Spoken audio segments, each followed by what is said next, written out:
Welcome to the Turkey Hunter Podcast, the original all-turkey, all-the-time podcast with your co-hosts Andy Galliano and Cameron Weddington. In our weekly podcast, we're going to bring you some wild turkey calling tips like this. From there, we're going to go into, she's aggravated, there's another hen that's challenged her, or she's challenging another hen, she's going to cut an excited yelp.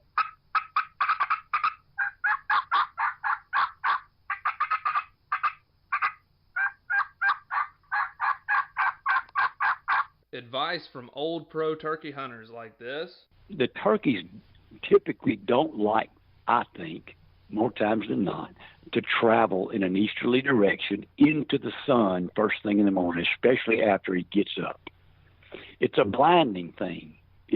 It's just like you. It's hard for you to see into the sun. Mm-hmm. So if I have a choice, I'm going to try to make it so that I'm going to be on the west side in the morning, east side in the afternoon of a turkey. Exciting live hunts like this. Holy crap, that coming.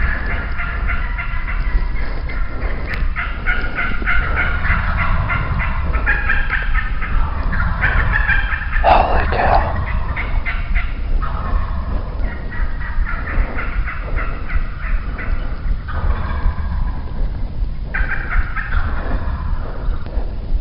Oh, God.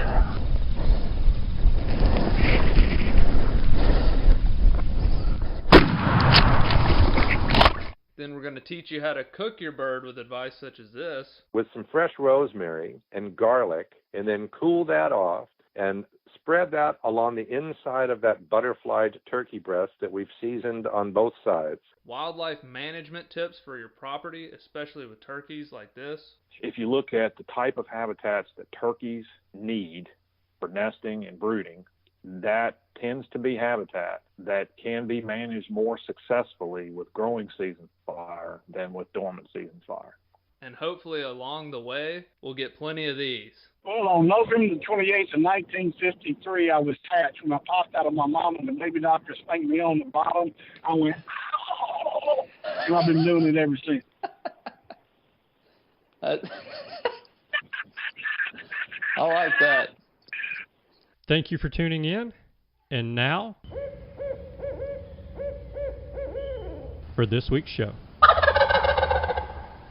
Hello and welcome back to this week's episode of the Turkey Hunter Podcast. You are listening to episode number 539, Kicking It with Kenny Mount, part 1. And I am your co-host and the guy who believes that he's hunting turkeys that have had their vocal cords removed. And I'm your co-host and the guy who believes there's an endless supply of raccoons on this earth. Do tell. So I have 38 acres I'm trapping. I have one dog-proof trap out in front of a trail camera, and I just caught my 30th raccoon. From that one single trap? It's like a morning, it's part of my morning routine to walk down there and kill the raccoon now. Dang, man, that's wild. It's like, all right, I'll wake up, turkey hunt, come home. Before I shower, I'll eat some breakfast, walk down, kill the coon, then go get the shower, head to work. It's part of the routine now. Yeah. I don't understand it. I'm like, how can this many raccoons walk past this one spot? And I mean, I'm not using some secret, super insane bait. I'm filling it up with whole kernel corn to the trigger, essentially just right under the trigger in the dog proof. And it like every morning I wake up and there's one sitting there looking at my trail camera. Like, oh my gosh, I gotta walk back there and kill another one. Wow. It's unbelievable, man. This is 38 acres and I have taken, 35, 36, 37, 38, 39, 42 predators off this since January. 42 since January. So we're pretty much 4 months in. That's 150 days, or 120 days roughly. So 3 days. Yeah, that's like, right now I literally have one dog proof out.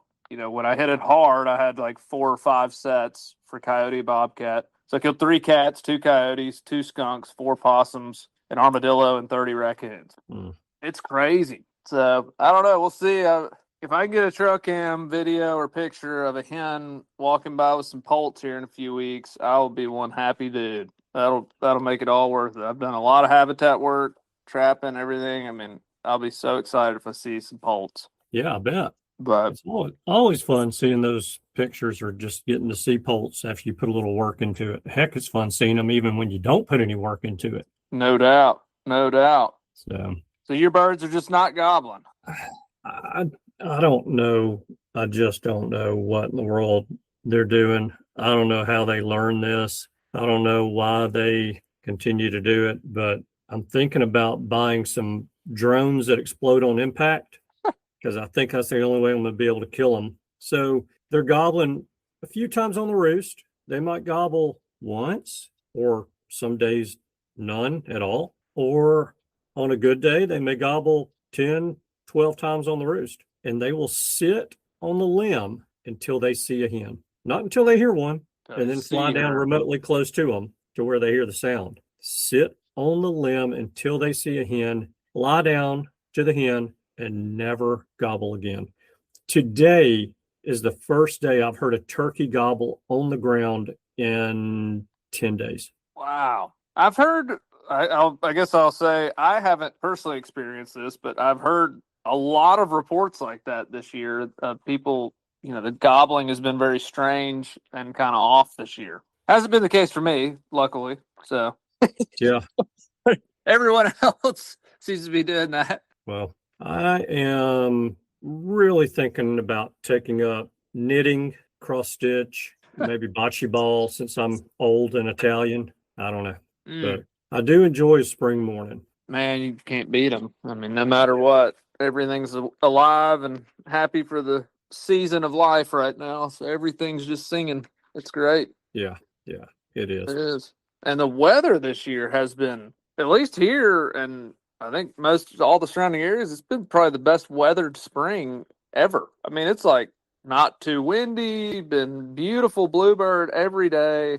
A little warm, unseasonably warm, but like very good weather. Not rainy at all in April, at all. Yeah, that rain's about to kick in now that we're creeping into May, and it'll rain every second or third day, and it'll be cold. Mm-hmm. So I hope I'm wrong. I hope we continue more of this little bit of a dry spell. Now, granted, we need some rain, and there's some farmers that have seed in the ground, and I know they're no doubt really hoping for rain soon. But, there can be a happy medium here. We can get some rain, just have it roll through, then the sun come out, or even stay cloudy for a day, but give the poults a chance to dry off and warm back up, and we still have a good hatch, and that'll still make the farmers happy. So yeah, well, some's coming. We're about to get some today, I think, here. But yeah, well, unfortunately, we don't get to order the weather though, so we'll have to deal with that. No doubt, that's part of it you can't control, but you can control the predators, you can control the habitat. So if you hadn't done anything, right now is a great time to remove some raccoons from the properties. Very true.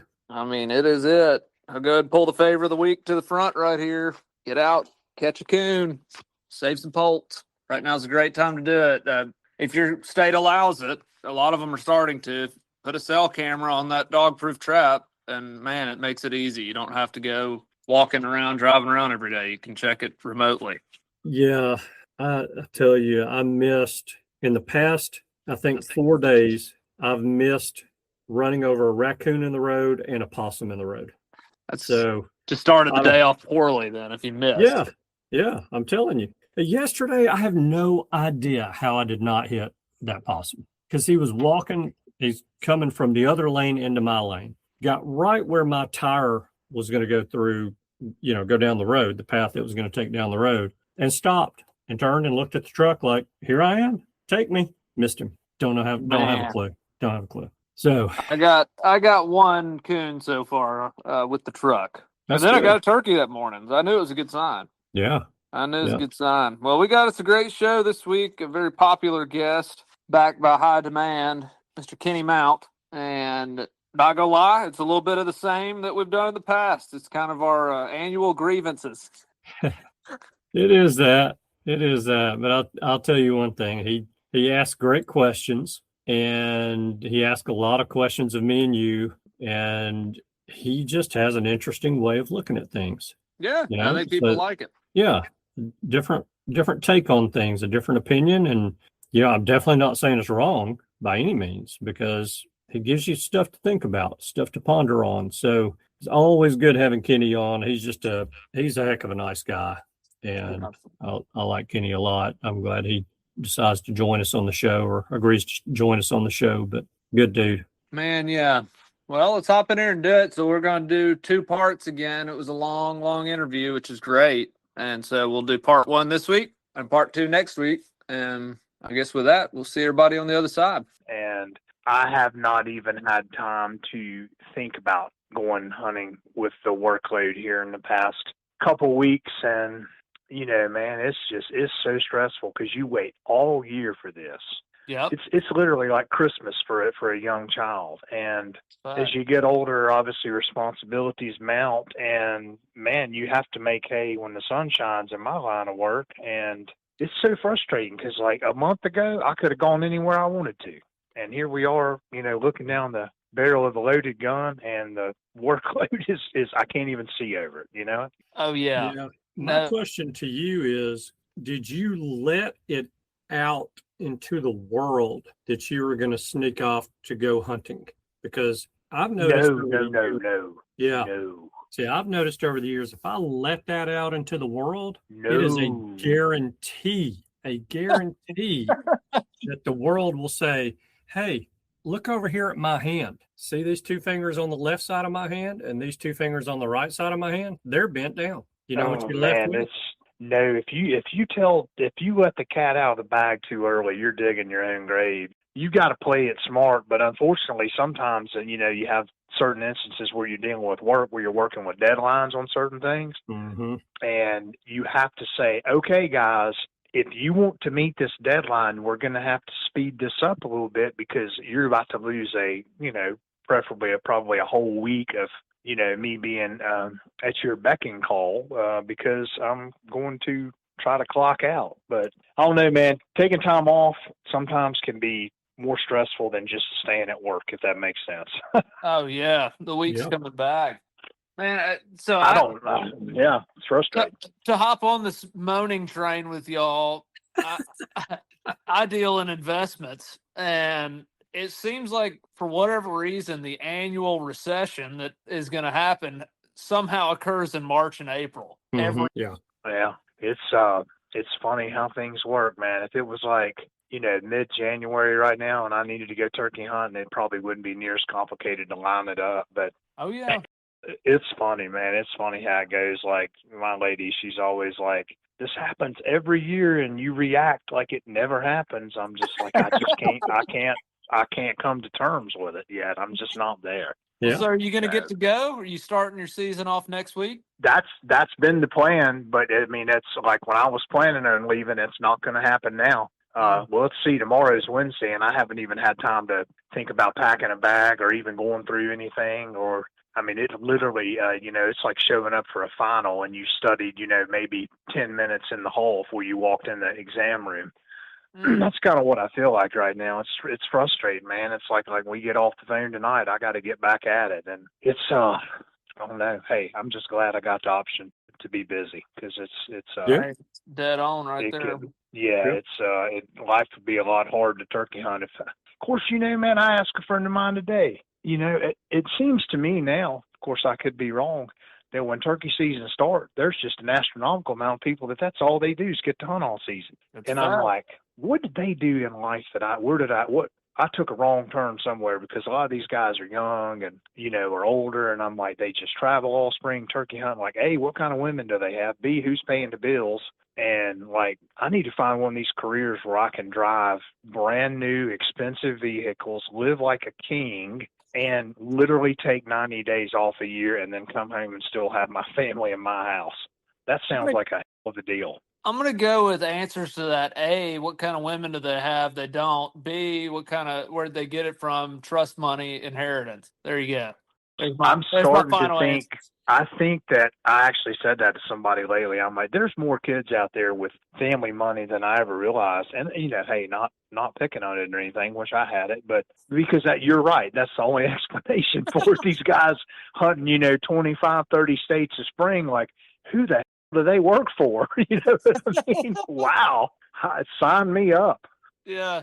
Yeah, I thought I set my life up where I could hunt a lot, and then I'm like, am I still hunting a lot comparatively? I don't know. I feel like I hunt a lot, but it doesn't seem like it. Well, and two, I work for myself, and when everybody Same here. always thinks, and everybody always thinks, well, you got your own business, you can come and go as you want, you don't have to do anything, you can take as much vacation. Well, when I take vacation, the party stops, and it's like if nobody's there to answer the phone and deal with customers, guess what?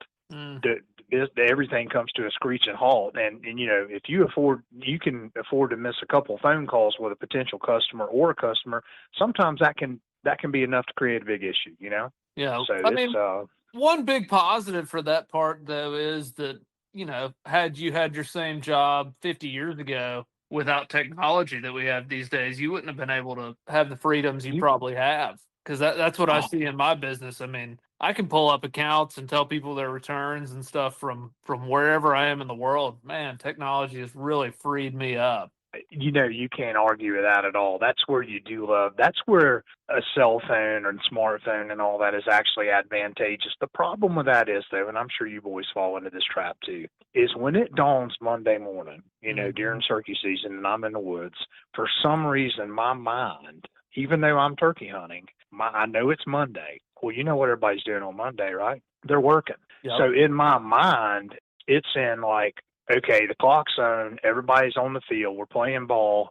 So even if I'm in the woods turkey hunting, let's say I'm walking from point A to point B, it is a natural habit of mine because I don't have my ringer or notifications cut up. I'm constantly checking my phone for either text or emails related to work. It's so hard for me to just forget about it while I'm in the woods if it's business hours. Does that make sense? Oh, 100%. Yeah. Andy It's definitely. like a drug. It makes total sense, and I'm gonna deviate a little bit from what you guys are saying. The technology is great because it gives us an opportunity to be able to work from everywhere. Yeah. But here's the issue that I have with it. Because of technology, all of my clients and all of my referral partners expect me to be working 24/7. Yeah, there's no days off. Yeah, whereas 20 years ago, if I was in the woods at 10 o'clock in the morning on a Tuesday and my cell phone rang, I could answer it and say, yep, be glad to help you as soon as I get back in the office. And people would say, oh, okay, cool. That'd be great. Now you say that and they're thinking, well, you can't do this on your phone. Well, if you can't do it, then I'll call somebody else that can do it because I know I can find somebody that can do it for me right now. And they're not wrong. Yeah. People have no patience, accurate. man. I agree. Yeah, That's absolutely. accurate. That's the problem. I mean, that's great. We can communicate with people and sit in a hotel room or wherever and work from the laptop or whatever. But the problem is you can't outrun it.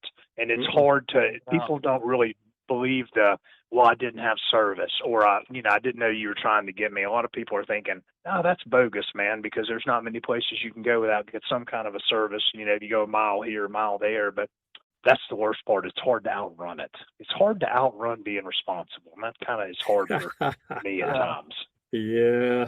But anyway, we're not going to talk about work. What else is happening? How long for those college days? No responsibility other than class. And that wasn't even really a responsibility. No doubt. Man, I think about college a lot because like those last couple of years were wearing on me, probably because I've been there for like 15 years. But seriously, though, like those last couple of years, the workload got so much heavier and the classes got harder and they were way more demanding. And you just get burned out of studying all night and, having to go through that grind. And you're like, I'd give anything just to get out of here and get to work so I don't have to study. I can come home, watch Monday Night Football, drink a Coors Light, and eat a chili dog or whatever. And then you graduate and you start working and you're like, man, I didn't realize how good I had it having to study, Oh, man. That's it. You have no clue how good it is.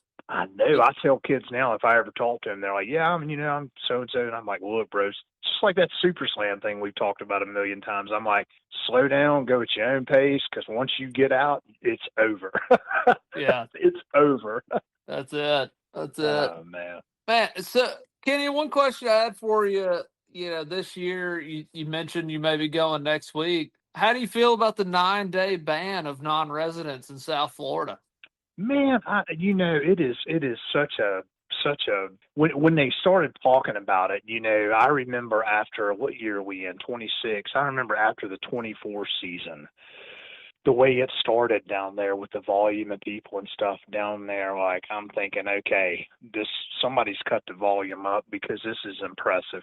And I was talking to a couple of friends of mine that lived down there that had been kind of in the loop with the whole Florida game for the majority of their lives, and they were like, hey, there's some stuff going on, behind the scenes, and there's definitely going to be some changes come next year. So I was kind of like bracing for impact, so to speak. But when they said, well, you got to wait 9 days, I mean, honestly, just like I've said before, I didn't get mad about it. I didn't break anything. Or at this point in the game, there's almost zero surprises. This whole deal with Missouri, someone actually told me a couple weeks ago that Missouri's kind of going to monitor how this goes this season. And then if they still have a lot of complaints from the locals, that they may go to like a draw kind of like Mississippi or something. That may not be accurate. That could be complete, BS. No, I wouldn't doubt it. I mean, these days I wouldn't doubt anything. Yeah, man, it's like the way this thing's going. I mean, almost nothing surprises me anymore. And it's like I've got some friends that live in Louisiana that have been hunting Mississippi their whole lives. And, some of them now are like 0 for 2, 0 for 3 on the draw. And, it's like less than 50% odds now. And they cut the tags about 200 to 300 this year. Yeah, it's getting harder. Our odds are going down, and they literally have been hunting land over there their whole lives, and some of them live within a couple of hours of some of the good places to go, and they they can't even go hunt it, and it's just like, I don't know, man. We could sit here for literally probably for the rest of turkey season talking about this, but it's like everybody, has got on this bandwagon, but I really don't know why everybody's doing it. I get pressure and all that, but I mean, I don't know if the whole low population thing is still on the table. You guys talk to the biologists, you know all about that more, because let's face it, guys, you can go anywhere in the country. You may go somewhere that you used to hear 10 or 12 a morning and not hear 10 or 12, but let's be honest, most places that you go turkey hunting in the spring, you don't have to go far. I mean, you may go somewhere and the turkeys may not be there like maybe you thought they were going to be or they'd been in the past, but 9 times out of 10, you don't have to jump on a plane and fly 1,000 miles to find another turkey. Yeah, that's accurate. And I'm just saying that I don't know. For hen data that has been coming out of, I mean, to be honest, most states for the past 3 years, turkeys are doing really well. In my opinion. Tell me they're not skyrocketing. Absolutely, man. I've gone, since I wrapped that thing up, I've gone, the past 5 or 6 years, just kind of gone back and walked through some woods that I haven't walked in some cases 20 years or longer, and in other states and stuff. And I mean, you would hardly know that we've had the changes that we've had, and it's like, I mean, there's states that I hunted a lot back in the late 90s, early 2000s that did hit a heck of a decline, like 05 through like 2015 or something. They weren't killing the turkeys that they were killing previously. You weren't hearing the turkeys, but you could still go there and kill a turkey. You see what I'm saying? Mm-hmm. You wouldn't go hear turkeys 365 degrees around you, but you could find a turkey if you did the work. Like I said before, like, I don't know if it's the mindset of the turkey hunter now, if everybody's just lazier and they expect success instantly. But I mean, the last time I looked, every once in a while, or more often than not for me, you've actually got to put a little effort into this in order to get a reward. Well, and I don't think it's so much the mindset of the turkey hunter. I think, to me, you have a massive group of people who only remember like the greatest turkey hunting day they ever had, where they heard 15 turkeys gobbling. And when they recount, the early 2000s, that's how it was every time they went. Everyone only remembers the good days. They don't remember the days that they didn't hear any. And then I think people aren't lazy. I think it's just these agencies. I think we just have too many turkey hunters now. and they're having to cut stuff because there's too much demand for the supply, I guess, is how they view it.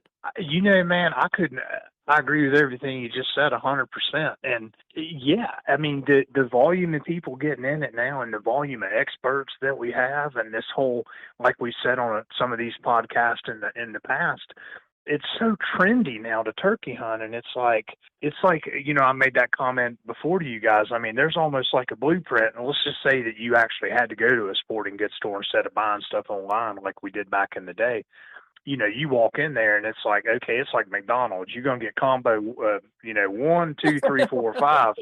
Combo 1, you get the Benelli with the bottomland suit. Combo 2, you get the 870 pump with the bottomland suit. And it's just like, there's like this little catalog. And if you step outside of the mold there, then you're almost a nerd, so to speak, or something, because it's become so cliche everybody looks the same now that turkey hunts. It's like, I mean, and look, I'm not making fun of those people, being critical of them or whatever, because, like I've mentioned before, I'm an older guy like Andy. I'm not near as old as he is, but I'm older. And it's kind of like, wow, this is really turning into a fashion show. And I mean that in different, not just actual fashion, but it, like you said, man, it's becoming so trendy and just so many people are doing it. It blows my mind how it's gained popularity. Everybody wants to get more adult grown men to put hearts on their photo than the next guy. I mean, that's basically where we're at with the social media deal. And I mean, you're dead on. There's kind of a uniform, this whole deal, but it's just gotten crazy. And I think that the agencies, Florida banning non-residents for the first 9 days. Montana did the same thing. They're banning non-residents for the first 2 weeks. Absolutely. The Black Hills, it's over 1 million acres, is a draw. I mean, I could go down the 2,500. list. It's 2,500 permits, isn't it? Isn't that what they allocate now? Yeah, something like that. You could almost take it state by state. Not every single state, but 80% of the states have had a reduction of opportunity to turkey hunt. And it's just amazing to me, I guess, how quickly it has occurred. It has happened in 5 years. So I didn't think it's going to slow down either. For long, we're not going to be able to go anywhere. It's going to be like elk hunting. You and I and Andy, we're not going to be able to go anywhere. And we're either going to become unbelievable outlaws, or we're either going to have to go get some golf clubs and just do this when we can. Yeah. You mean again? We're going to have to become unbelievable outlaws again? Well, I mean, I say that kind of half-heartedly, but it's like, I don't understand where all this is coming from. But, if I told you guys once, I've told you a million times, I'm out of the loop when it comes to what's going on these days. And a lot of that is, because I'm that old grouchy guy that lives in a one-room cabin out in the middle of the woods. And I just don't want to be around all that stuff, man. It doesn't press my buttons. It's like, we had a talk a couple of years ago about like why I got into turkey hunting and why you guys got into turkey hunting. And like Andy and I were talking back when we got into it, it was almost like a little secret society. Like you didn't see guys riding around town with a dead gobbler strapped on the hood with blood dripping off their face, and at the Hardee's with a huge beer gut sitting on the table eating biscuits and smoking cigarettes. That wasn't the vibe of the turkey hunter. A lot of the time the turkey hunter was a quiet guy, older guy, and soft-spoken and just went about his business. You probably wouldn't even know half the ones that were killing their limit every year because they never told anybody. And now, man, I know people that I associate with, don't know why I do it, that have been turkey hunting for 30-plus years and kill a turkey and put it on the internet. How many do you need to kill till you understand that? Why do you need, of course, a couple of my friends, they still make fun of me about this, and I've said it on here before, it's like, if you play pro baseball, Cameron, if you play for the Braves, every time you hit a home run, you got to do a curtain call or run over there and slap a bunch of fans or do a cartwheel when you cross home plate. What the hell are they paying you all that money to do? Freaking hit the ball, hit home runs. why do you need to act like it's such a big deal if you hit the ball over the fence? Go sit you on the bench, and when you get back up to the plate, put the ball in play. It's what you're paid to do. Why should you be so shocked that you did it? Yeah. Well, am I overthinking this, or is there not any kind of a correlation with a turkey hunter? Look, I get it if you're new or you're a kid growing up now and all you know is social media. I'm talking about guys that have been turkey hunting 25, 30 years. You know, that have been like, what's the logic behind that? They got to prove that they're a turkey killer. I mean, that's the mantra now. You got to be something to sell. And they're selling their product. Yeah, and then for the people who are buying that product, they want to prove that they're as good as the person who is selling the product, and that's what it is. So I have a question for y'all. Actually, I have three, but let's start with the first one. And I'm going to say this, and Kenny, I think you'll agree. Cameron, I think you'll agree too. We'll see. As the Super Slam gets harder, are more people going to quit doing the Super Slam? Go ahead, Cameron. I hope so, but I don't think so. So you do agree it's going to get harder? Oh, it's already has. Nevada is such a bottleneck I mean, you better have $4 or $5 grand ready to roll to go get your Nevada turkey. But outside of that, even just every state is getting more difficult. I mean, Missouri's a one-bird non-resident state now. That's insanity. And I could totally see what Kenny said. It soon may be a draw. I mean, it very well could be, and more states will follow that. So I think it's going to get more difficult. Do I think that's going to deter people? No. I think the Super Slam is the new Grand Slam. When I was a kid, getting one of each subspecies was an actual trophy on the wall. You know, wow, this is, you know, that one of the guys that taught me, he had killed a Grand Slam, and I thought, oh my gosh, this guy's killed a Grand Slam. Now that is nothing compared. Now it's Super Slam or nothing. You know, David, could it possibly turn into a more of a money game at this point? Because it's like, I can't imagine, like, say I bumped into you guys, we were drinking bourbon at a bar at a hotel or something. I'm in. And you guys were like, yeah, we're turkey hunters. You had your, you know, camouflage on just in case anybody didn't know. And, you know, you were like, yeah, we turkey hunt. We just finished our Super Slam. And I'm like, you know, I've been wanting to get into turkey hunting too. That sounds like fun. I think I'll do it.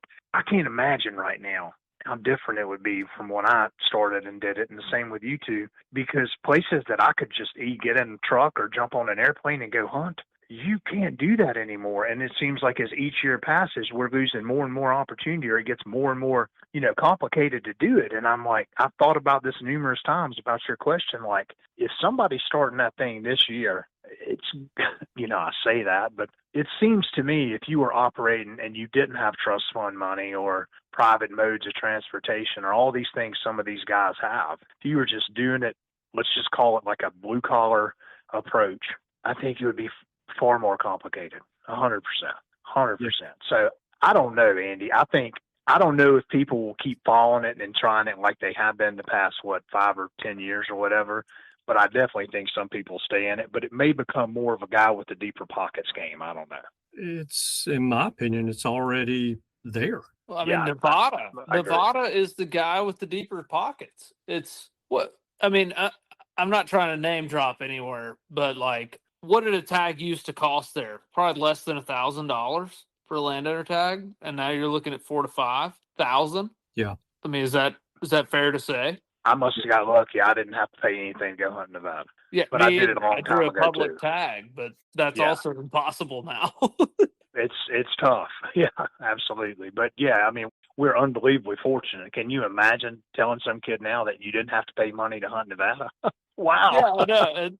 It's mind-blowing, you know, revelation. But outside of just Nevada, I mean, the other states that are, I mean, it blows my mind that Montana, South Florida, like pure non-resident bans for weeks of the season is mind-blowing to me that we're already there. So yeah, it's I agree. You're looking at paying $2,500, $3,000 to go and on product. Andy, you're cutting out on me. I can't hear you. He's been nipping on that bourbon the whole time, hasn't he? Yeah, that's. He got real slow, but I don't think that was him. I think he must have went to shooters at the bar. So it's what, 2,500 to 3 grand to shoot an Osceola on private ground? Andy, you're still all jacked up, dude. Still jacked up. I wonder how that is because I can hear you guys perfectly. Okay, you're coming that's back. better. You're sounding real robotic. Okay. Well, that's what I was going for. Domo Okay. arigato, Mr. Roboto. I thought Jim Beam had slid on the phone. I didn't know who it was. All right. I'm going to try this one more time. Can y'all hear me okay now? You We sounded got you good, good. man. Okay. So to shoot an Osceola on private ground now is what?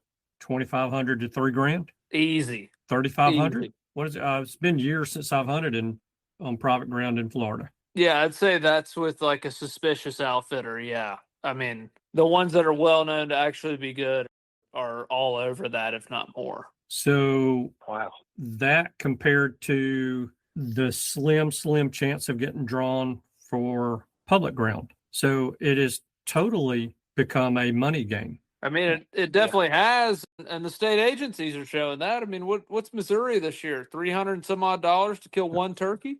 Arkansas Oh, is man, what, that- 525? Yeah. That's 500. another topic, man. The cost of the license, the way they've gone up, like, my lance. I mean, it is.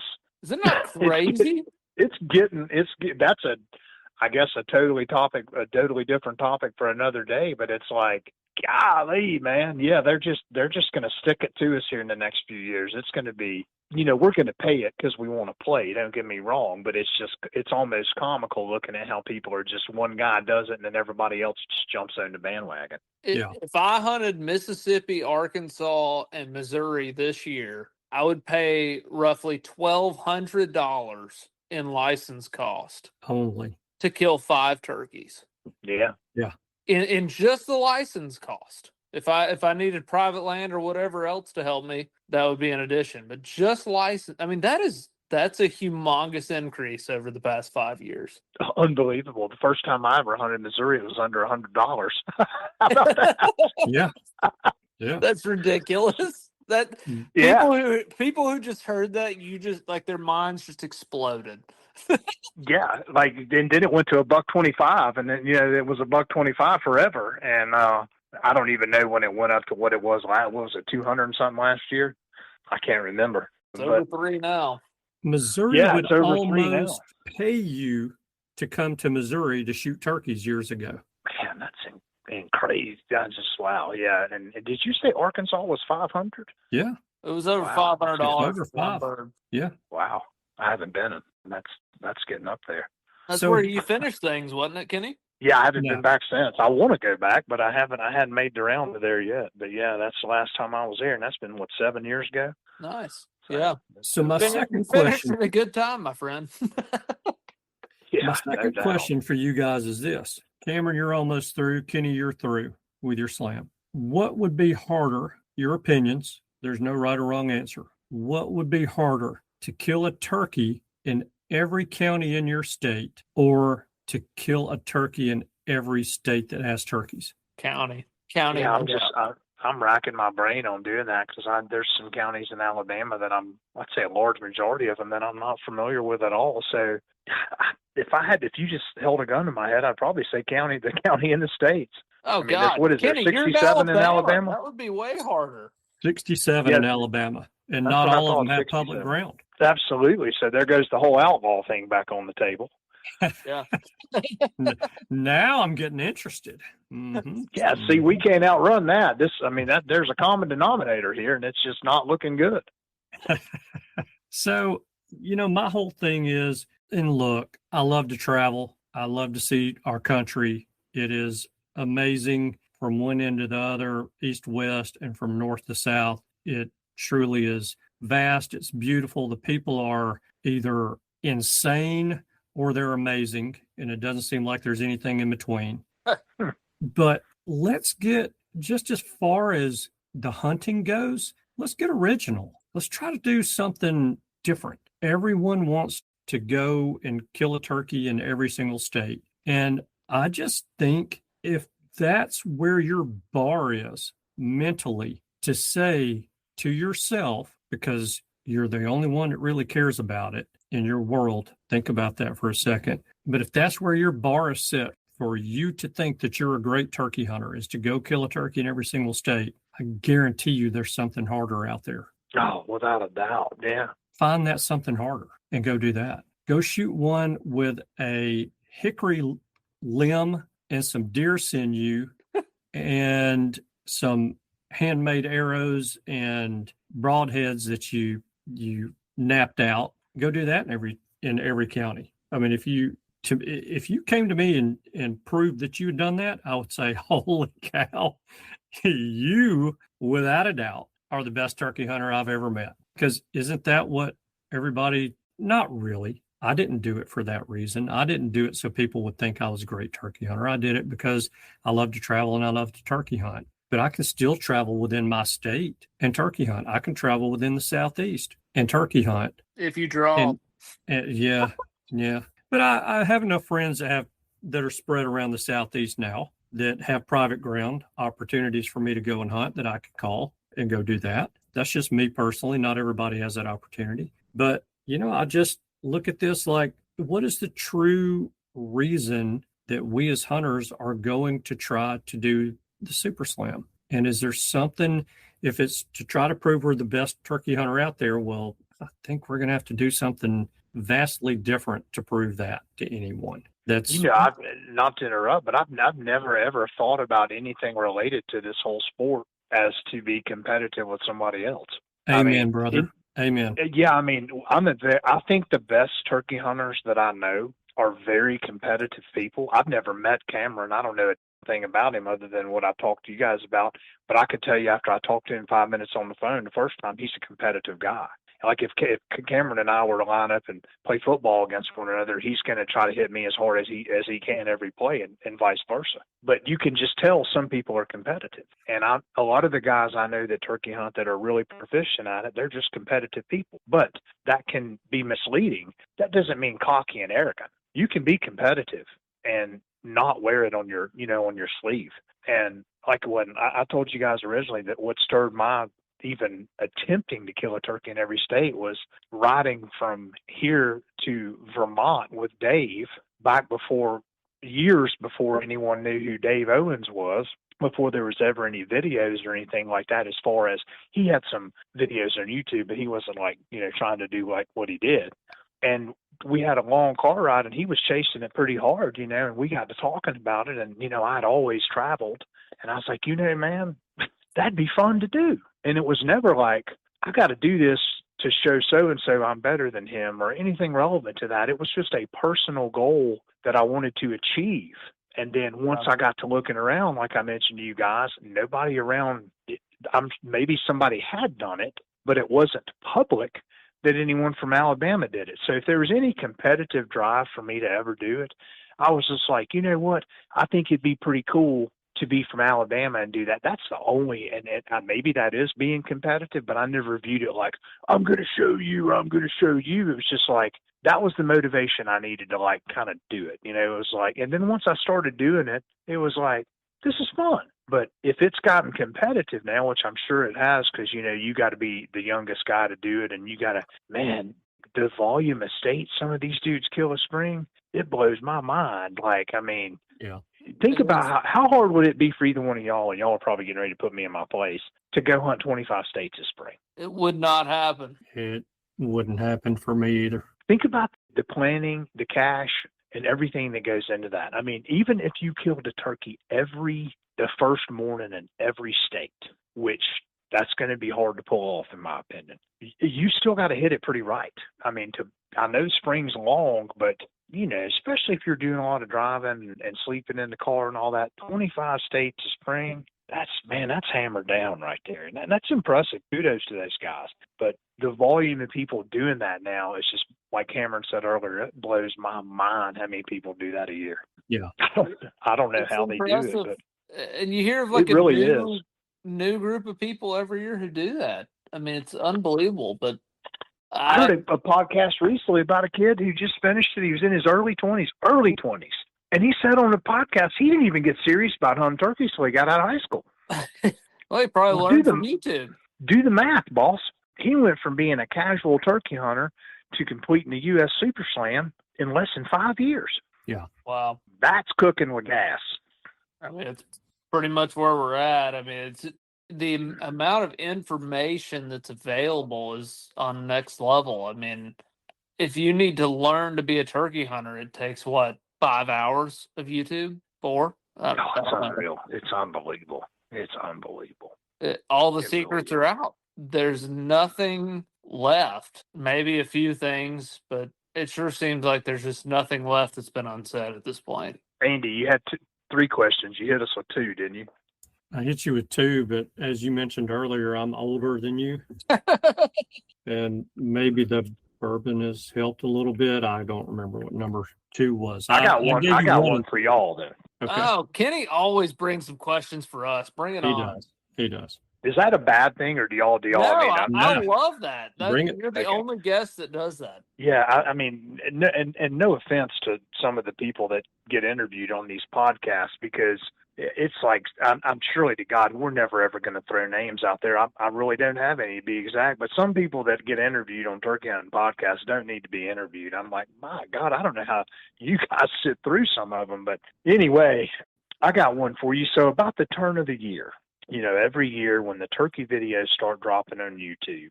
So just like anything else, if you go to YouTube and watch one turkey video, the next time you open up your device or whatever it may be, you're going to be flooded with turkey videos because that's what you're into, right? Yep. I am blown away in the past, let's say, 3 to 4 weeks at the volume of these turkey hunting videos that pop up on my feed. How many people are starting turkey hunting channels now? Do you remember the combos we talked about earlier? Number 1, number 2, number 3, number 4 with the Benelli and the 870 and all that?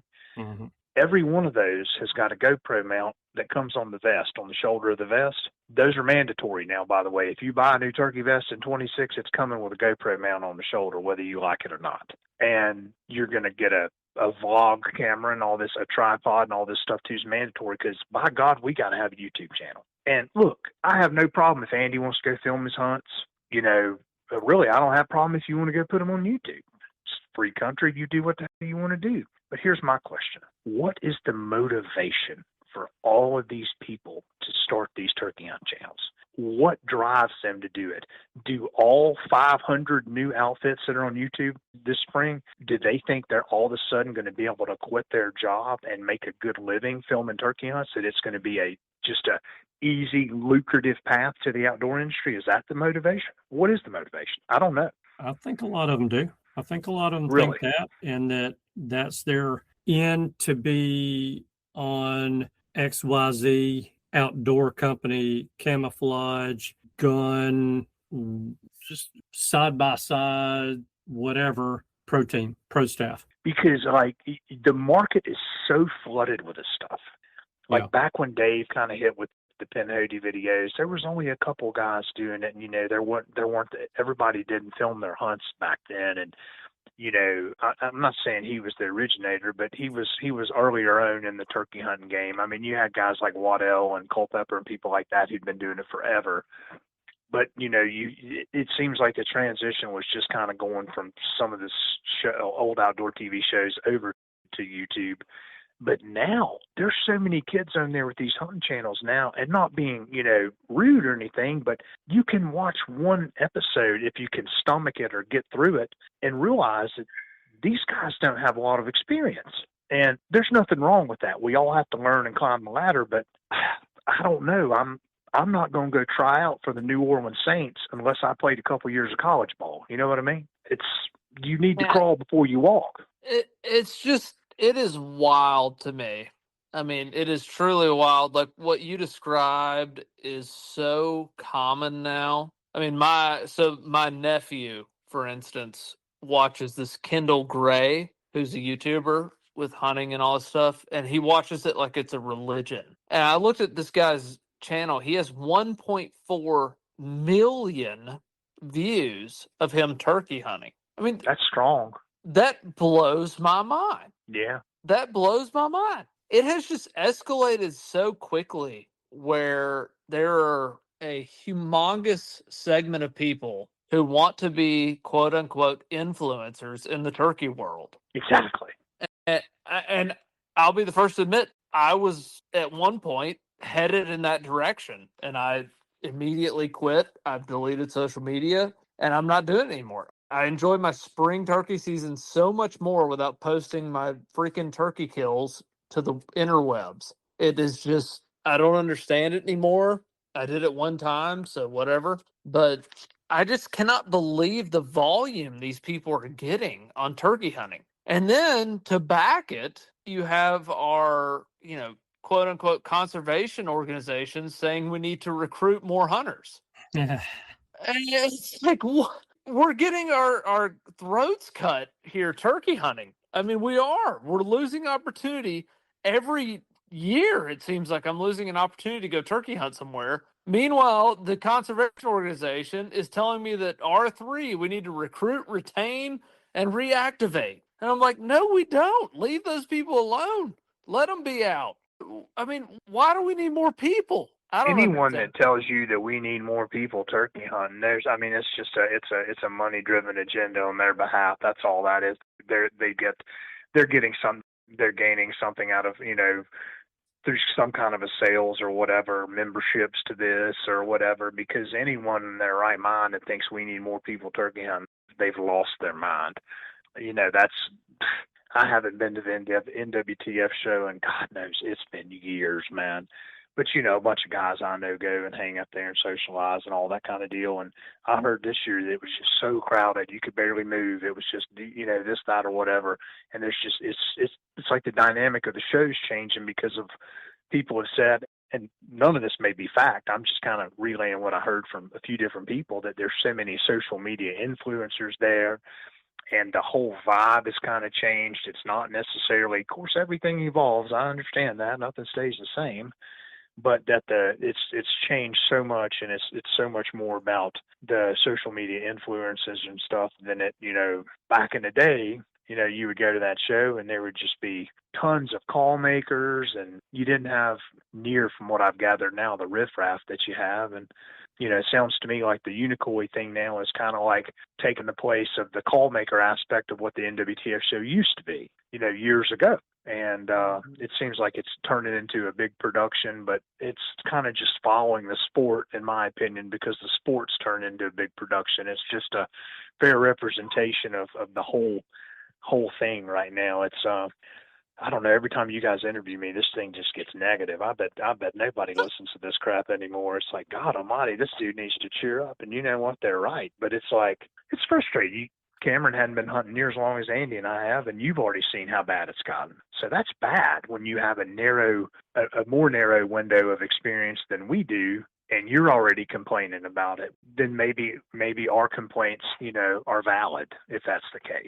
It's not complaining. I wouldn't say it's that. Maybe it is to an extent, but the fact of the matter, and it's 100% truth, is we, those who have turkey hunted for 10 plus years, are losing the opportunity to turkey hunt. There's no denying that. I'm losing opportunity in my own state. I'm losing opportunity to go out of state. We're all losing opportunity to turkey hunt. And it's just getting insane to me at this point that there are still organizations and people who will say we need to recruit more turkey hunters, when I'm sitting here saying, why don't we take care of the ones we have? Let's take care of the guys we have the turkey hunt. We got plenty. We don't need any more. Yeah, I agree. And one thing we haven't mentioned in tonight's show, but we've mentioned it in the past, that I think it's totally worth bringing up now that we're talking. I should have brought this up earlier, is the situation that Andy and I have to deal with. Andy's on a different side of the fence of it than I am, so it may not sting him like it does me, but surely he has an opinion on it. I still have a hard time with the state of Alabama telling me that I have to wait a week to hunt turkeys because I don't own private land, nor do I pay money to hunt in a hunting club, nor does my family, have hundreds of acres somewhere that I could just go walk on. Look, I'm not happy with that to this day. I still haven't come to terms with it. I think it's bogus. I wish somebody would give us an explanation that makes sense to where I could go, I just didn't know how I didn't see it that way, but that makes sense. Because once we said this in the past, 90% of the land here is private. You mean to tell me that the turkeys that are getting killed here on public outweighs the number of turkeys getting killed on private? The math doesn't add up, dude. It's not possible. I get the regulations, but handcuffing, look at all these other states that are going to bat for their residents. I'm not saying I like it. I'm not saying that the fact that I didn't get to go to Mississippi this year because I didn't get pulled, I'm not happy about it. But everybody is on the same playing field as a non-resident. The residents in Mississippi didn't get penalized. Why is the state of Alabama penalizing its own residents? You don't see other states doing that. Why are we penalizing our own residents saying, hey, if you hunt public land, which that's a story for another day, I just do it because it's all I've ever known. If I was smart, maybe I'd go get in a hunting club. I just don't really want to go pay $1,000 or $2,000 a year just to hunt turkeys for a week. Does that make sense? Mm-hmm. I mean, it's like I shouldn't have to do that. That kind of takes away the whole point of having land for public use, you know? And it's like, what about when a state punishes its own residents and then you see all these other states going to extreme lengths to protect the residents? Do you understand my, I guess to be quite frank, anger with that? Oh, yeah. I totally do. Yeah. Yeah, and y'all aren't the only ones. I think Georgia does the same thing. They penalize the public land hunters. I mean, that's just where we are, man. I mean, the public land hunter specifically is the guy who's taken it on the chin the most in the past 5 years. And I don't think anyone would argue that. No, not at all.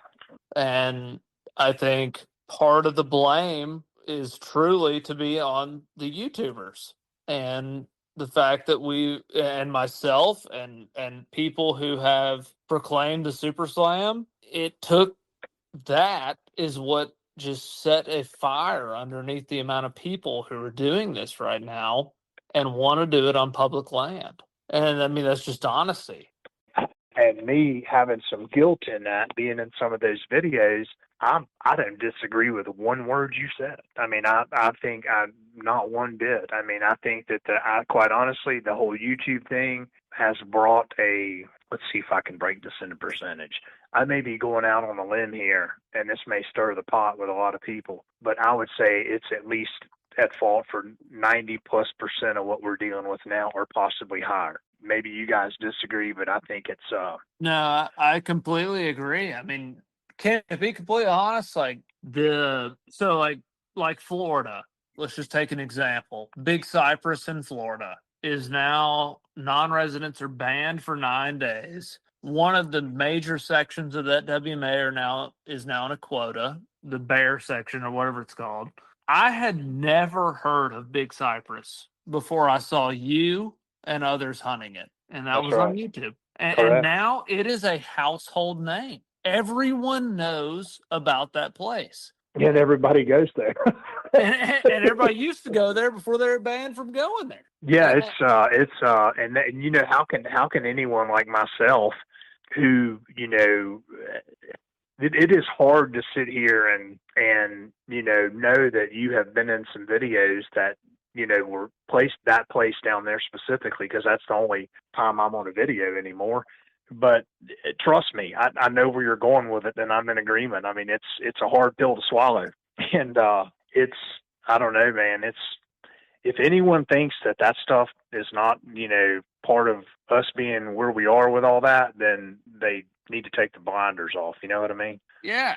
I mean, I think that probably, I'm just assuming here, but the thought process with y'all and with many other people is that Big Cypress, the Black Hills in South Dakota, these are too big to fail, kind of thing. These are too many acres that you can't overcrowd this. But then it did, you know, and it became a problem. And now folks are losing opportunities. So it's just been a wild ride. I'm not pointing fingers. I've done the same thing. So I'm pointing 4 back at me if I'm pointing 1 at you. I wasn't saying that. You pointed at me all you want to. I'm not going to take offense to it. Don't worry.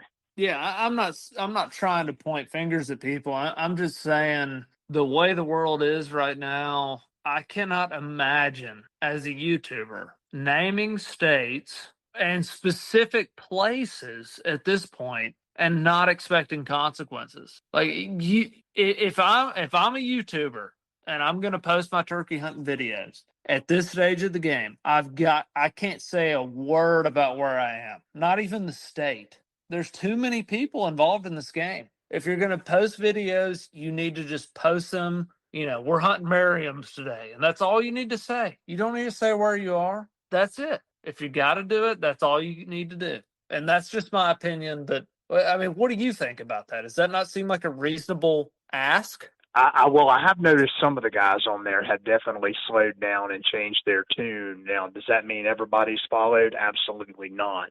I think well, really, it's almost too late in the game, but I think anybody that is doing that kind of stuff, yes, I think less is more, if that makes sense. Like, what's the goal? To show the hunt, right? To show the being in the woods, calling, whatever that's going on. Yeah, I just think less is more at this point in the game. But I mean, it doesn't mean you keep pouring fuel on the fire, but looking at it from a glass half empty standpoint, which not necessarily be the way to do it, but it's almost like so much damage has been done in such a short amount of time. It's like, holy, I mean, how can all the people not see that? I guess all these people that are just new to the sport coming up, they don't know any different, and they just see everybody else doing it, so they just follow suit. And that they don't realize that goes back to the question earlier about all these people with YouTube hunting channels. It's like, what's your motivation? Like, if I went and bought all the camera gear today and I said, man, me and you, Cameron, we're going to film this whole season and we're going to create a video series on YouTube. Now, I'm not talking about people like Dave. Dave does it for a living. I understand that. I mean, that's his livelihood. And there's a few people on there that got in the game at the right time and they can afford to do it for a living. But once again, the turkey market is a very small market. It's not like whitetail hunting. Yep. So is there really room for 50 hunting publics and pinhoti projects out there right now?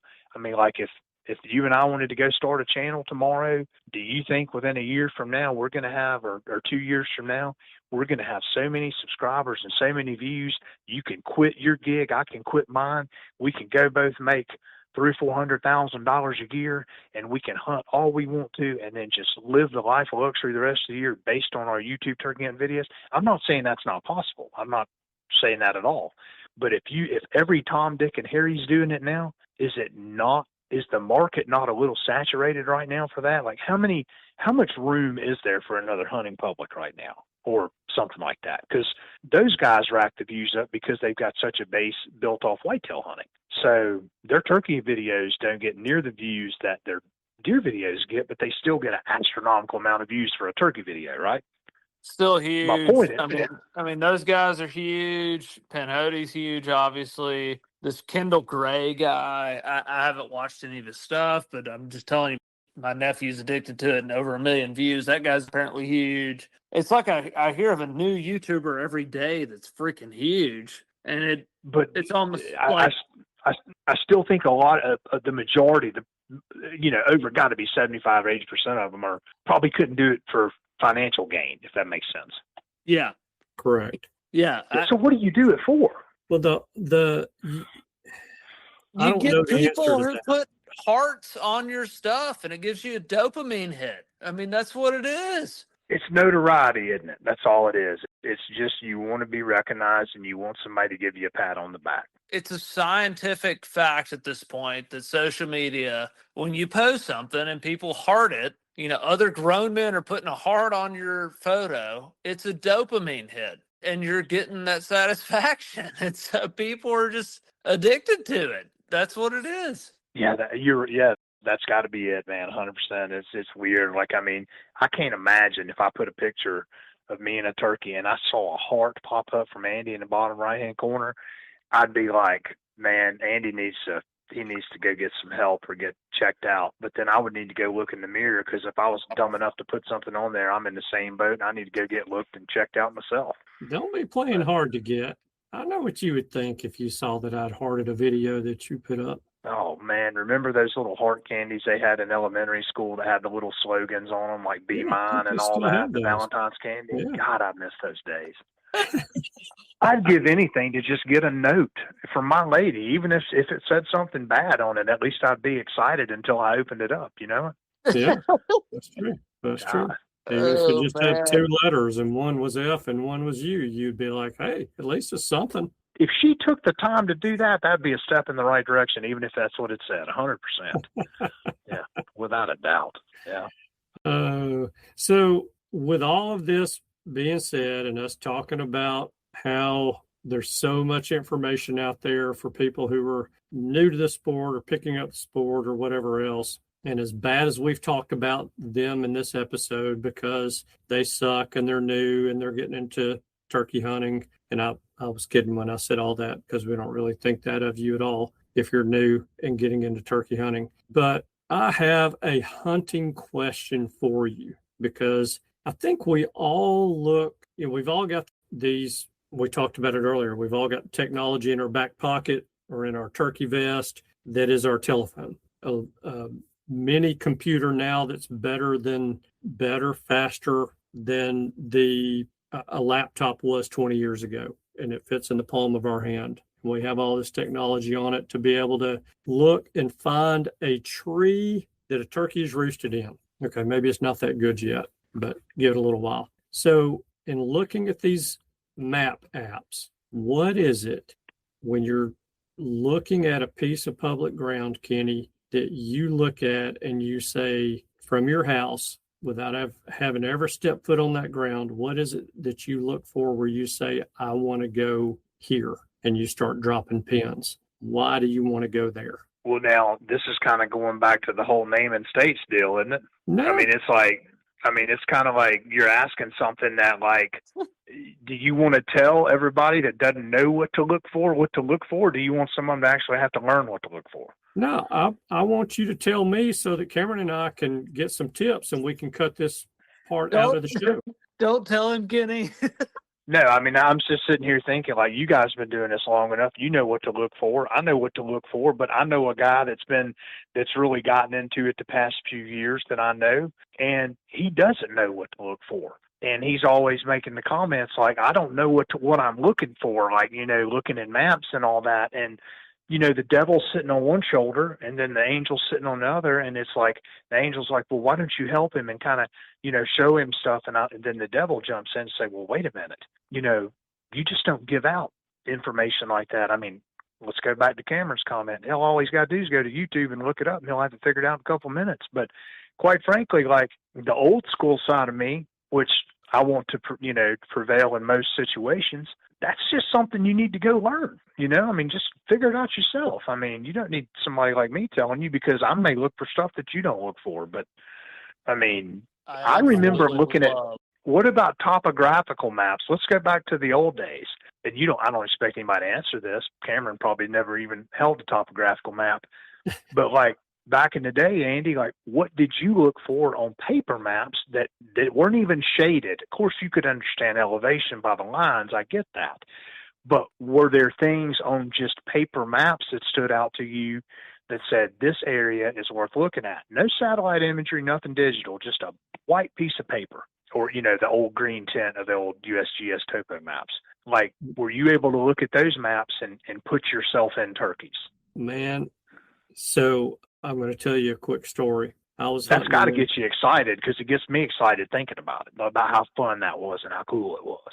I was hunting one day. I'd been turkey hunting, like seriously turkey hunting, not just, hey, I went one weekend my senior year of college, but I mean like seriously turkey hunting, where I was going 2, 3, 4 times during the week and going on the weekend. And I was hunting a piece of public ground not terribly far from Birmingham, and it was, I don't know, a Tuesday, and I was the only vehicle that was on the road anywhere within that piece of public ground. I parked wherever I wanted to park. I hunted wherever I wanted to hunt. So I park, I walk in this little section of woods, calling. I had a turkey that had been in that area that Lord knows I'd messed up about 6 times. I missed him one time, and he was that disease for me. He was one of my mentors in turkey hunting. How about that? And I'm there, and here comes, I'm just sitting on the side of a road about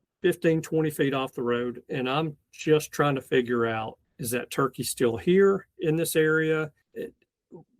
What, he's not gobbled today. What in the world is going on? and I look up and I see this dude top a hill walking towards me. And the reason he stuck out from 800 yards away is because he had something white in his hand. And he's walking, getting closer. He walks down a little draw right before the hill starts up to me. He starts up the hill. He got about 30 feet from me and he said, "Good morning." And I said, "Good morning." And he said, "Have you heard that turkey gobbling here? I've been hearing him the past 2 mornings." I said, "I hadn't heard him at all this morning. I was sitting here hoping he would get fired up here and trying to figure out what's going on." And that white thing in that man's hand was a topo map. And that's how he knew where he was in the woods. And that's how he knew how he was going to get back to his vehicle. And that's how he knew where to go to find turkeys. And I think if you gave that same white piece of paper to somebody today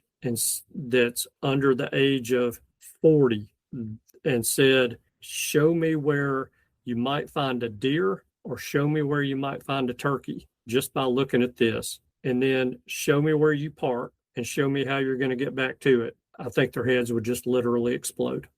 Yeah, absolutely. But man, just think they'll never have to do it because, I mean, my God, if there's a turkey hunter out there alive that has a cell phone, he uses Onyx or some kind of a mapping software. I mean, it is absolutely just brutal how advantageous that stuff is. You know it? Oh yeah. Oh, Think about gosh. how many turkeys you get killed would survive a year if we didn't have that. I mean, it'd make it a lot harder for a lot of people. Well, just Oh, man. think about this.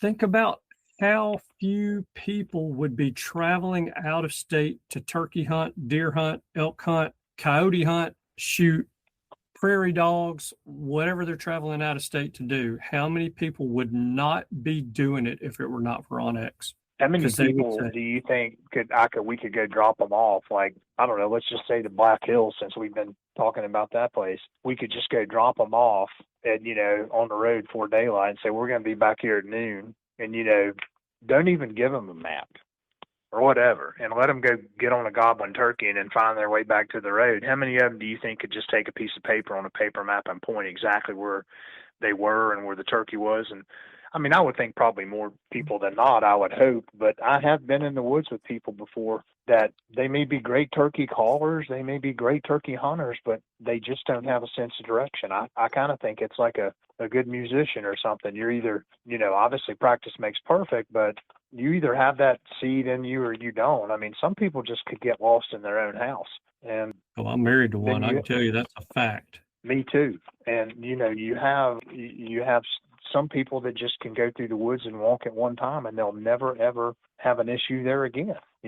It's just a combination of a photographic memory and understanding, detail, paying attention to detail, if you pay attention to detail on everything, odds are you're going to climb that ladder we talked about years ago quicker than others. Because if you don't pay attention to detail, it's going to be a bumpier road, Yeah. So the little things that matter, man. Kenny being Kenny. Yes, sir. Pretty much. And there's another half coming of much of the same.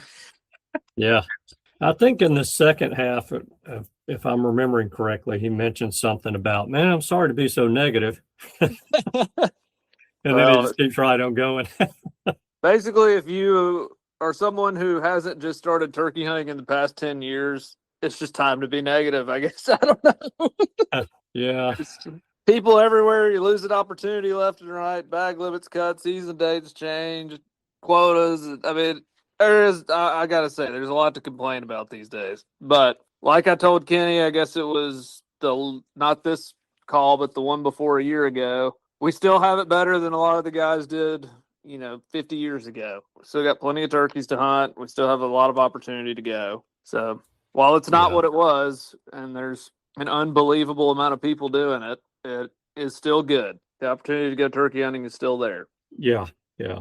Well, there are less and less opportunities being given, and we're going to see that cut even more next year. But yep, and with that, there's a few states out there that are given some opportunities, some additional opportunities. So just to be in the woods and experience it. So not necessarily to kill more turkeys, but just to spend more time in the woods. So that's not a bad thing.